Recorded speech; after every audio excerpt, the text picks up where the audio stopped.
Look at man, what we doing here. See, Chopin and them, and Bach and Beethoven and Liszt and all of them, they goofed on us.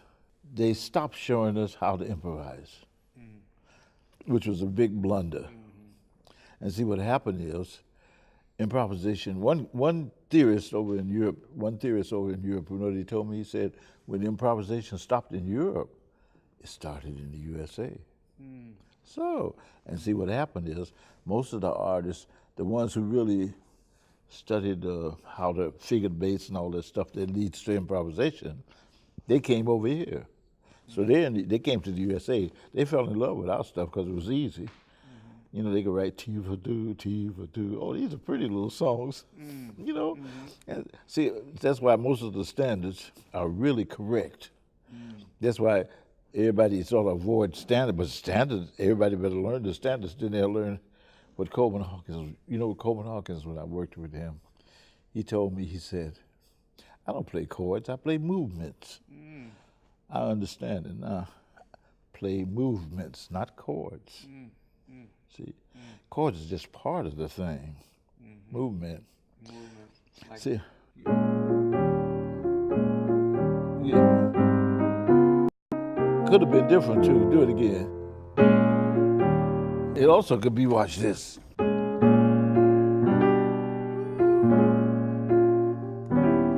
Do that. Go to that. To like G, like a G triad. No, but had the G there. Double the G. No, but see, you don't double the see that. Don't double so much. Yeah. No, just no. That. Oh, okay.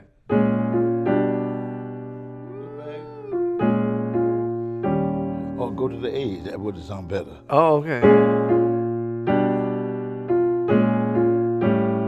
See, those cats, they knew something about this stuff, man. Back to that diminished. Play that diminished. Yes.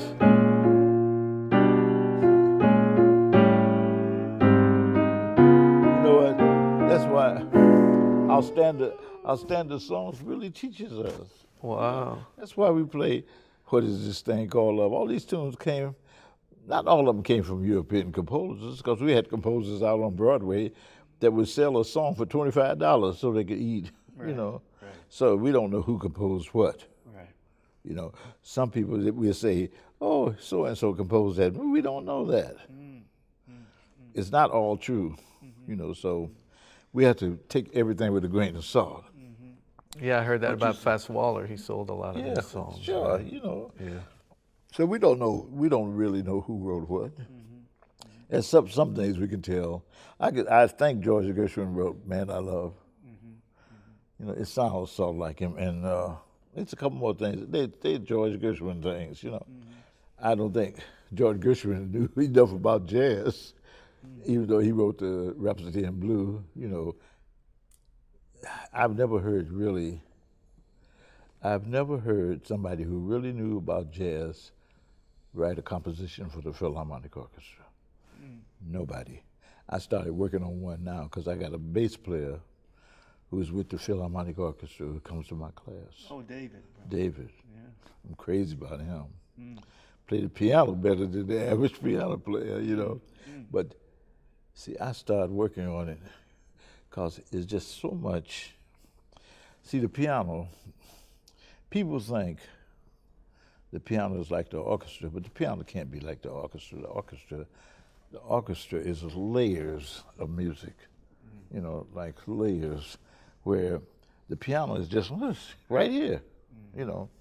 You can't lay, you know, you can't do it like an orchestra. That's why I don't suggest that you write a symphony looking at the piano keyboard. Nowadays, these cats, they got this computer madness. They write their songs looking at the computer. Johnny Griffin, when I played with him, he had a 9-measure song, 11th measure song. I don't want to hear that, you know. You can tell he made it up on the computer, you know, that's the kind of thing. But see now, so far what we got the 2 old tone scales. Right. And now we got the 3 diminished sevenths And they in that 12. Look at it. See, no higher than those 12. Right. So we got to know this. Yeah. Now, Schoenberg said something that we had to pay particular attention to. He said, the first thing he writes about in his book, he says, I like to write about the human voice. So he wrote about the bass, the tenor, the alto, and the soprano. So soprano, you hit that chord, hit the chord, C diminished 7. He said 4 voices. That top voice is the soprano. The next one down is the alto. The next one down is the tenor. And the next one is the bass. And so I give it a thing. I say soprano is 1, alto is 2, tenor is 3, bass is 4. So the first thing I'm gonna say is drop 2. There you go.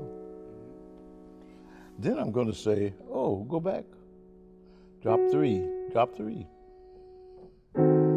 See, all these things make sense. Then I might say, go back. Drop 2, 4. There you go. All this stuff makes sense. So you can make up a song with that one. You know what you do? Run it up. Run from the bottom, one note at a time. Go up a half step. No, but you're gonna come down that one. Do it again. Up.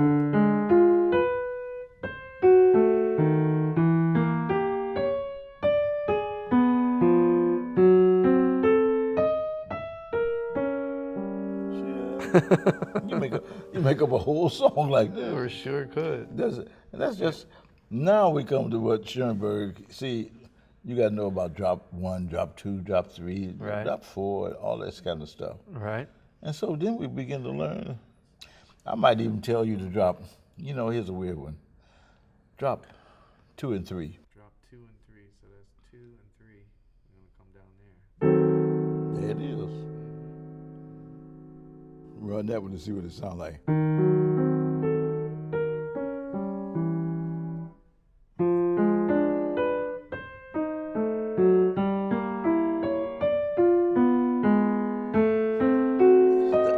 This is why, let me tell you, this is why I say jazz is the continuation of classical theory.